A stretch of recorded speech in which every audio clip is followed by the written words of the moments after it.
You can hear the choirs rounding into cantata form, eh? Remember the Christmas cantata is on the 16th? 16th. The 16th of December. And we look forward to our worship that Sunday morning with the choir leading us through the gift of song. Love it if all of you came and invited lots of people to come and celebrate on that wonderful morning. So thank you for your ministry together with us.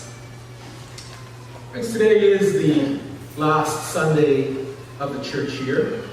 Starting next week, we'll begin the 4 weeks of Advent leading to the birth of Jesus at Christmas. And today is called the Reign of Christ Sunday. The Reign of Christ Sunday, or traditionally it's been known as Christ the King Sunday. Today we celebrate the crucified and risen Christ, whom God has exalted to rule over all of the universe. But we might be forgiven for wondering just how that rule, just how that reign is being made manifest today. Is the reign of Christ just a fantasy? Something that we just come up with? Make ourselves feel better? And if it isn't, just how and where do we see evidence of this reign of Christ around us? Now, I have to say, I don't particularly like talking about Donald Trump. But you know, he is the president of the most powerful nation on earth, which makes him pretty much the most powerful man in the world. And he does make it awfully difficult to ignore him, doesn't he? Something he said this past week stood out for me in the midst of everything else that he says and does. There was a report from the CIA this week in which the CIA concluded that the murder of the Saudi Arabian journalist Jamal Khashoggi was clearly tied to and in fact possibly ordered by the Crown Prince of Saudi Arabia. President Trump declared that he wasn't sure that he believed his own intelligence agency. In fact, he said, well, the Crown Prince himself has said that he wasn't involved, and, well, we should believe him. And his conclusion was, well, maybe he did, maybe he didn't, who's to know? In any event, it doesn't matter, was the message. It doesn't matter. While his death was regrettable, Trump said, we live in a mean, nasty world. We live in a mean, nasty world where the life of one human being shouldn't stand in the way of the reality of politics, of putting America first, of an arms deal worth hundreds of millions of dollars.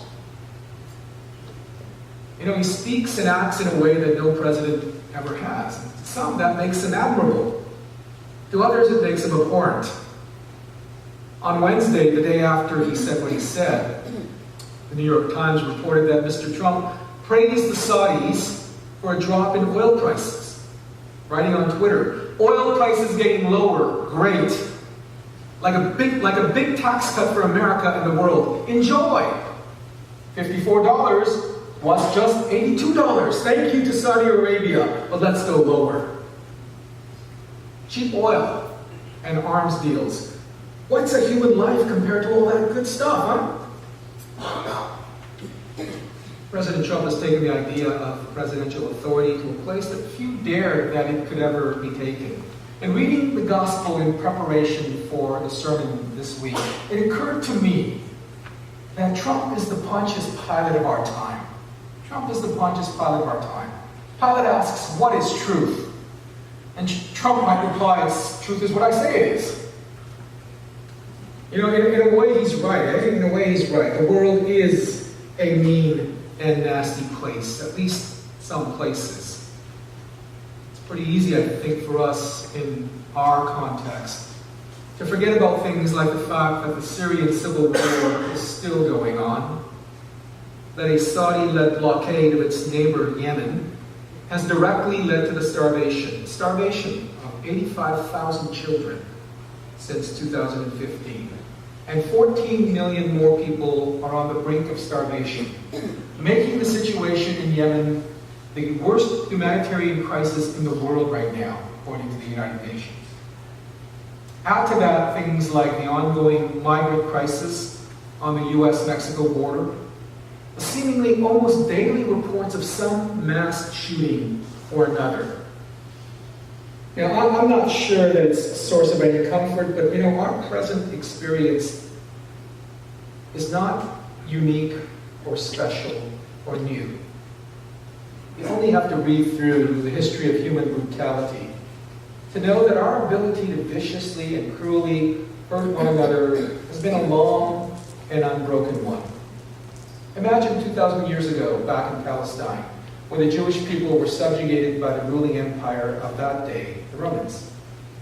Dissent was not entertained, and rebellion was met with overwhelming force.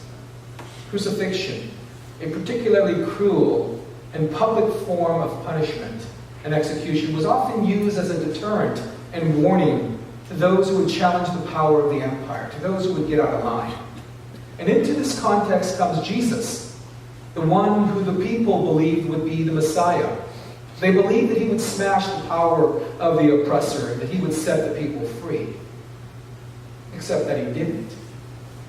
And then the people turned on him as quickly as they embraced him. And so now we see Jesus arrested and bound, brought before Pontius Pilate, the closest thing to absolute power in Palestine, being questioned by the one who has the power to set him free or have him crucified. "Are you the king of the Jews?" asks Pilate. "Your own nation and the chief priests have handed you over to me. What have you done? What have you done?" Jesus answers, "My kingdom is not from this world. If it were, my followers would be fighting to keep me from being handed over to the Jews. But my kingdom is not from here." Jesus' kingdom is not from here. If it were, then nothing would differentiate his kingdom from the kingdom of Pilate, the kingdom of Herod, the kingdom of Rome. His followers would fight. They would resort to the same violence they were treated with, says Jesus. The kingdoms from here, from this world, they all operate on a similar basis. It's what we know, it's what we do. You can't be a king, you can't be a president, you can't be a prime minister and not respond to the threats against your nation. People won't stand for it. But Jesus says, no, my kingdom is not from this world. And if your kingdom is not from this world, you're not bound by the demands of this world. You're not bound by the conventions of this world, the all too common responses of retribution or retaliation, violence for violence, hatred for hatred, fear for fear. You're not bound by that. Jesus chooses a different way. He chooses a way of peace, the way of love, the way of sacrifice. And this could not have been easy. This could not have been easy for him. There must have been a temptation to say, you want to know if I'm a king? Yes, I am a king. I am the king. Let me show you just a little bit of what my power can do. Let me call forth a fraction of the heavenly host. Put your armies to utter shame. No. He chooses a different way. So you are a king. Well, you say I'm a king. For this I was born, and for this I came into the world, to testify to the truth. Everyone who belongs to the truth listens to my voice. Truth? What is truth? Says Pilate. A postmodern man before his time. What is truth? What is truth? What is it? The truth, according to Jesus, is what he will testify about. It's what he will embody. I'm a king, but my kingdom isn't from this world. For this, to be a king, I was born. For this, I came into the world to testify to the truth. What truth? What truth is he speaking about? The truth that only love can overcome hate. That violence begets more violence, that hatred brings only more hatred. Martin Luther King Jr. once said, the ultimate weakness of violence is that it is a descending spiral begetting the very thing that it seeks to destroy. Instead of diminishing evil, it multiplies it. Through violence, you may murder the liar, but you cannot murder the lie, nor establish the truth. Through violence, you may murder the hater, but you cannot murder hate. In fact, violence merely increases the hate. And so it goes. Returning violence for violence multiplies violence, adding deeper darkness to a night already devoid of stars. Darkness cannot drive out darkness. Only light can do that. Only light can do that. Hate cannot drive out hate. Only love can do that. truth that Jesus speaks about, he will live out. Just a short time after his encounter with Pilate, he will bear the flogging, the beating, the humiliation. He will bear the cross. And he will entrust his mother to the care of his friend, and he will cry out in a loud voice, "It is finished." And he'll give up his spirit. This is the truth. This is the truth. That in the face of violence and fear and evil, Jesus doesn't respond with more of the same. He doesn't reciprocate. Jesus, the King of love, answers with mercy, sacrifice, compassion. Now I realize that you cannot respond to acts of terror by singing Kumbaya. That the President of the United States or the Prime Minister of Canada does have a responsibility to secure the interests and the safety of his country and of his people. But when will we come to understand that the ways of this world, violence for violence, my guns are bigger than your guns, my weapons are scarier than yours, when will we come to understand that this ultimately just doesn't work? Will selling more arms to the Saudis, and we Canadians are not exempt from that, right? We want our share of the cut. We want to get paid. Will that somehow make the world safer, more secure, more receptive to peace? I can't imagine that it will. At some point, don't we have to take a different approach? At some point, doesn't our kingdoms need to take a different tact? Don't we need to address the issues that face us in a different way? Violence for violence, retribution, and retaliation as a foreign policy doesn't work. You say, "Oh, come on, Victor. You're a political science major. You should know better. Don't be foolish. Don't be stupid. You can't roll over and be a doormat."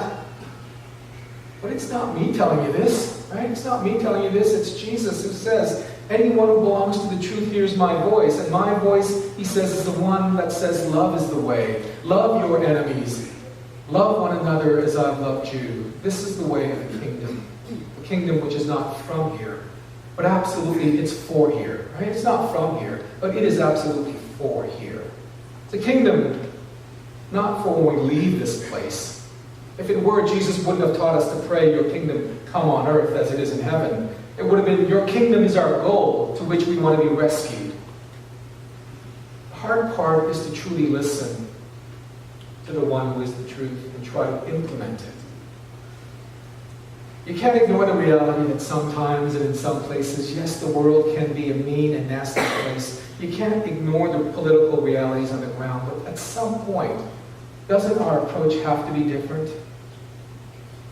You know, we know this in our personal relationships as well, don't we? It's only when someone makes a break from the way that it always is, where tit for tat is replaced with humility, forgiveness, and mercy, where an eye for an eye is replaced with compassion. That's when relationships become open to the possibility of healing and renewal and reconciliation. That's when it becomes possible. At some point, we have to break the mold. We have to break the mold. We have to change the pattern. We have to take a different approach, one of peace and justice and love. You know, the reign of Christ is made manifest when the people of God trust in the promises of God enough to break away from the things that we always do, the way we always do them. The reign of Christ is present when people become open to new possibilities, when the leaders of nations at least become aware that the cycle must be broken, even if they don't have the ability to resist the demand for vengeance at a particular moment. I don't know what Jesus would have expected of those who heard him speak when he said, "Love your enemies." Did he expect that everybody around him would suddenly become pacifists, seeking reconciliation with their abusers and oppressors immediately? Or was he maybe planting a seed? Was he planting a seed, using a teaching moment to invite those with ears to hear and imagine a different way, a radical choice for forgiveness, for peace, and for love? You know, when nations of the world don't respond to the hatred and the terror foisted upon them by refusing to open their borders to genuine refugees, when they don't do that, when the people of our land refuse to be goaded into fear and ignorance about our neighbors who may practice a different faith, who speak different languages who observe different customs? Why don't we stand in solidarity with those communities who have been victimized by acts of hatred, by acts of terror? Isn't that a glimpse of the reign of Christ? When people overcome their fears, the very fears that those who hate want to instill in us, when we can stand side by side and pray together for peace with people from all faiths, isn't that how the reign of Christ is being made manifest? When for the first time someone chooses not to retaliate because of the words of Jesus, because the words of truth remind us that we must love our enemies and do good to those who hate us, isn't that how the kingdom of God is being made manifest? Isn't that the way the kingdom unfolds in our midst?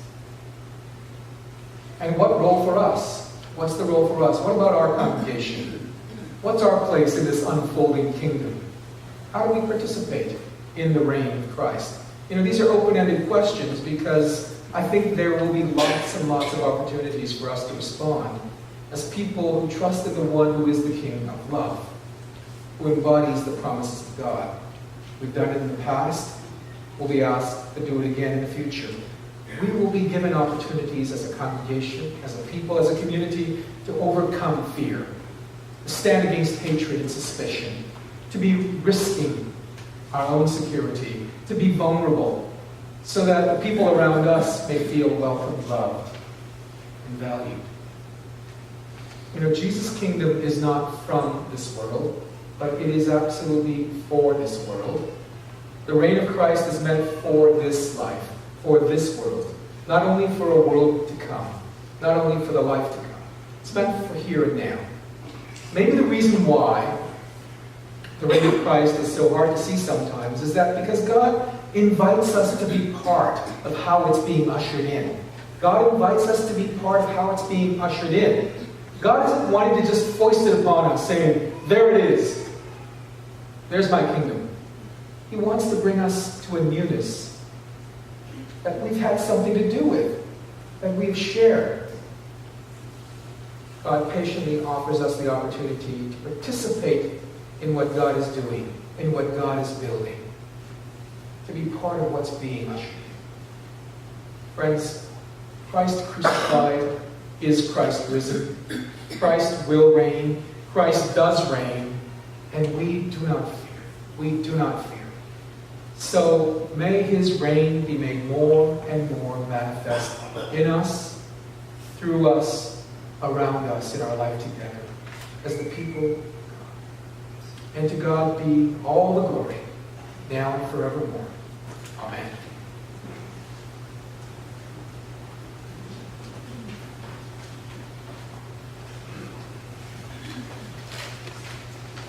We're going to respond.